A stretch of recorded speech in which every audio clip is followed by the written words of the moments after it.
One week before our trip, we started preparing all the food we were going to eat at Yosemite.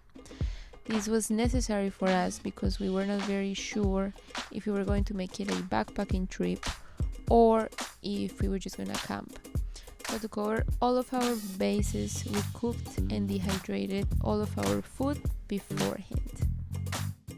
The cookbook we used for all of our recipes is called the Dehydrator Cookbook for Outdoor Adventures: Healthy, Delicious Recipes for Backpacking and Beyond by Julie Muir.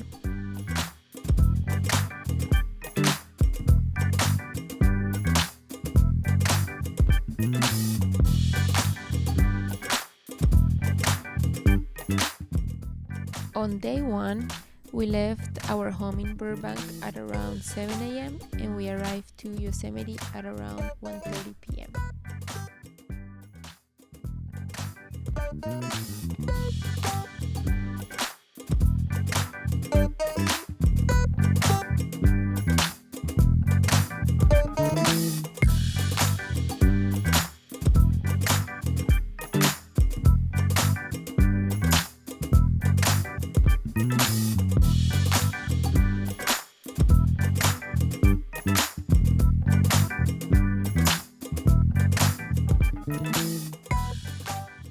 At the entrance of the park, we got the 7-day pass, which was $35. And since we went during the off-season, we didn't need to do reservations online. We entered Yosemite through the south entrance, which is where Mariposa Grove is located.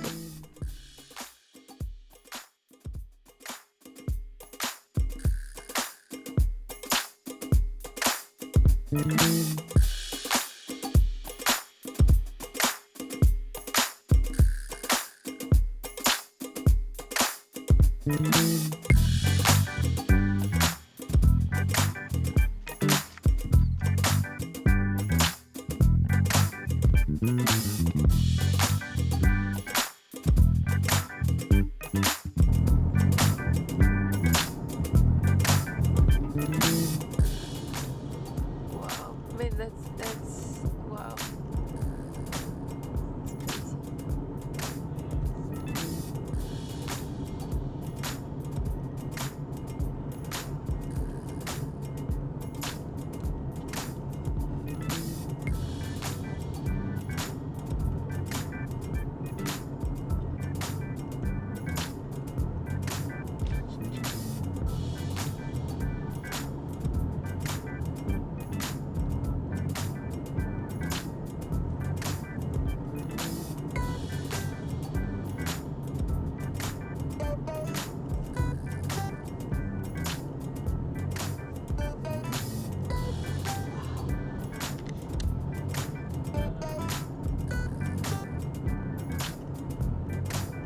Now we were in the place where they rock climb. Yeah. You know, all of them. Yeah.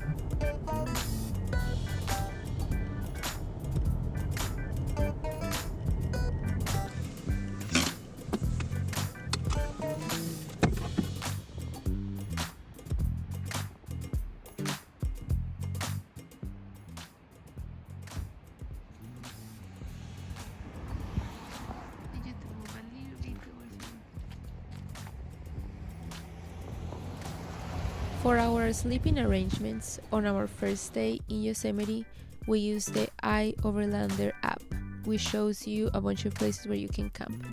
The boondocking site we stayed the night in was a parking lot, and it wasn't far from Yosemite's south entrance, but it was around 1 hour to 1 hour and a half from Yosemite Valley, which is where we really needed to be in order to do all the hikes we had planned to. And so this is why we decided to turn this trip into a backpacking trip. On day 2, we drove in the morning to Yosemite Valley, and in our way there, we stopped to eat breakfast at the falls.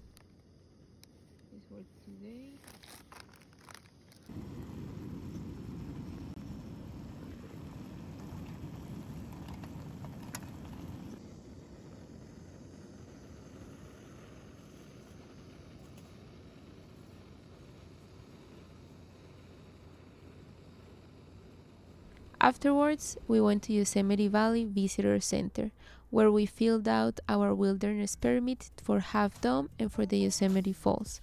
And at this place, we also got a bear canister for our food. After we finished doing this, we went to the parking lot trailhead to Half Dome. We loaded our backpacks and started our hike to Little Yosemite Valley, which is where we would be spending the night. To get to Little Yosemite Valley, we went via the John Muir Trail, and we used the All Trails app for navigation as well as Gaia GPS.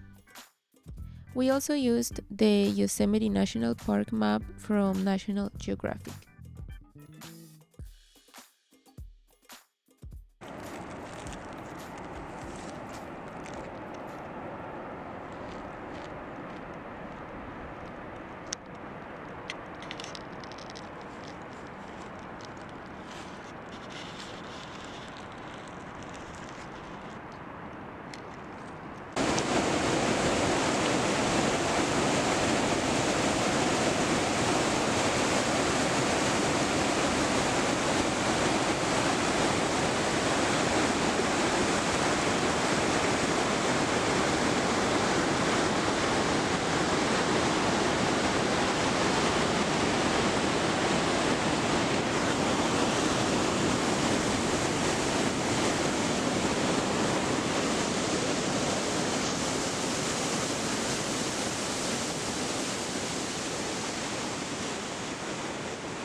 We started our hike to Half Dome in the morning and made it to the base by noon.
Am I out of the shot? Yep.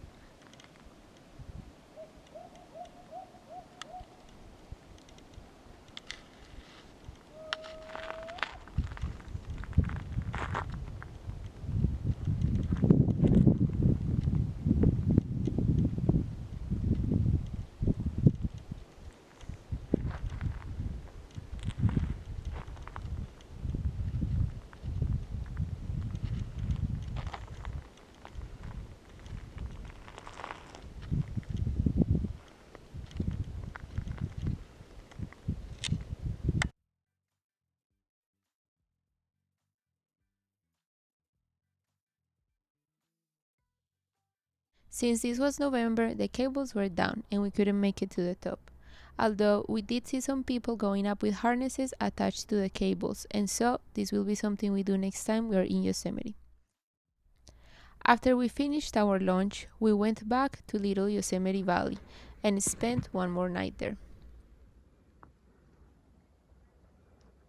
The Merced River runs right next to the campsites at Little Yosemite Valley, and so we were able to fill up our waters using the Sawyer squeeze water filter system. There are only 2 communal fire rings at Little Yosemite Valley, so if you go in November, make sure you bring warm clothes. It does get pretty cold at night. We left our campsite at 9 a.m. and found many waterfalls on the way down.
We made it to the parking lot by noon and went later to get a spot at the legendary Camp 4.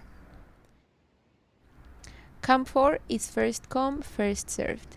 The night was $10 a person, and the campsite had showers, fire rings, and bear lockers.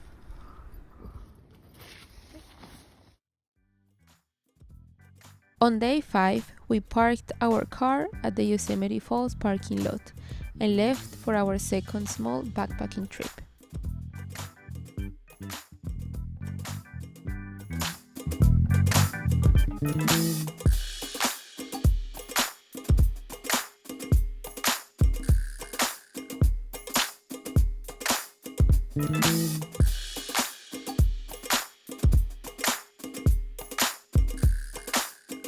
We made it to Upper Yosemite Falls by 2 p.m., spent a little time there, and then kept hiking until we found somewhere we could camp. If you go beyond the falls, you can do dispersed camping in this area, as long as you practice the leave no trace principle. We camped at these coordinates in a very nice spot that was close to a creek. The night was very peaceful, and we didn't come across any other backpackers.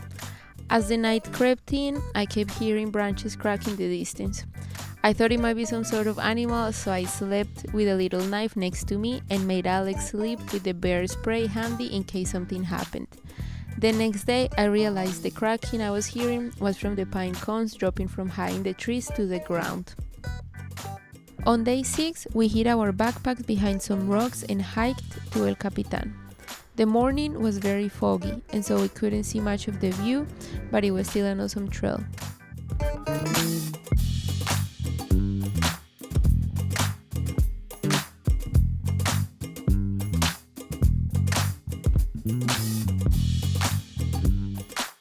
By 10:30 a.m., we had made it back to our backpacks and we started our hike down to Camp 4, where we would be spending our last night. We made it back by 1:30 p.m., made camp, took a shower, and enjoyed the fire.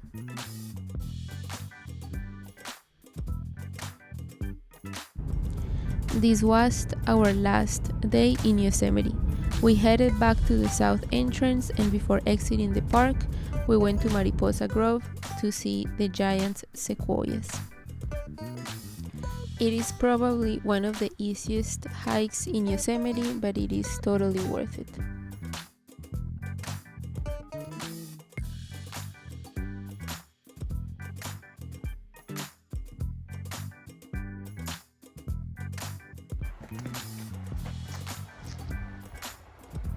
Thank you for watching.